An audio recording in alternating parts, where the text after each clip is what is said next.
Continuamos falando de comida. Aquela comida lá, cedinho, da manhã, o pão e tantas outras delícias, né? Vamos falar agora de panificadora. Quando se fala em panificadora em Santarém, qual é a empresa que vem logo à sua mente? Olha, segundo os nossos pesquisados, né, os consumidores pesquisados, foi a panificadora Bom Pão.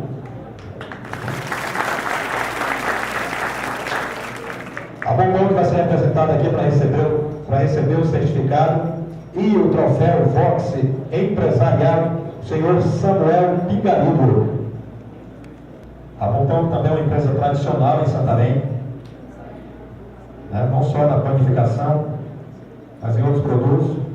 Quem vai a Bom Pão sabe da qualidade da Bom Pão. Samuel, fique à vontade, parabéns. Obrigado, boa noite a todos.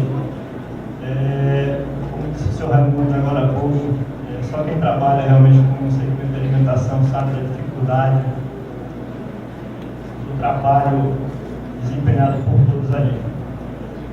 Então eu quero agradecer a Deus, sempre em todo momento, porque Ele que nos dá sonhos, Ele que nos dá força para que nós possamos realizar essas empreitadas em meio a tantas dificuldades que nós vivemos hoje no nosso país, com esse cenário político e econômico.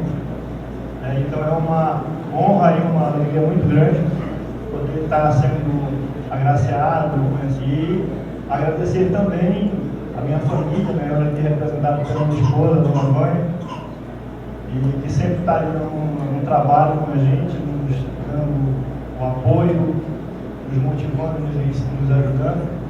E em especial aqui hoje, um colaborador que já está com uma caminhada com a gente, representando a nossa equipe, o Alcino, que já tem aí 12 anos de casa, já está praticamente já como um patrimônio da empresa.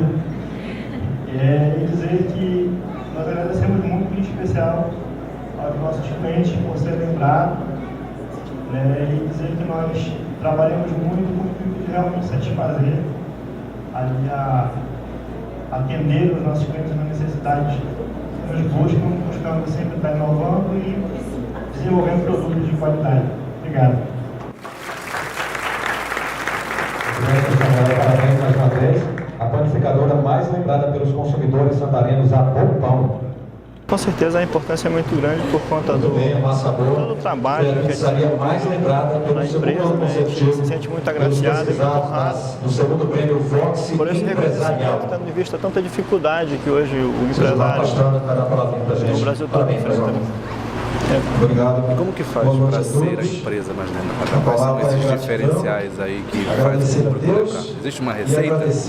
Eu acredito que é a preocupação sempre, em todo momento, a preocupação com manter a qualidade, desenvolver produtos novos e se preocupar em atender nossos clientes com excelência. E o mix de produtos também, né? Com certeza, tem que ter sempre inovando, trazendo produtos novos e manter eles, né?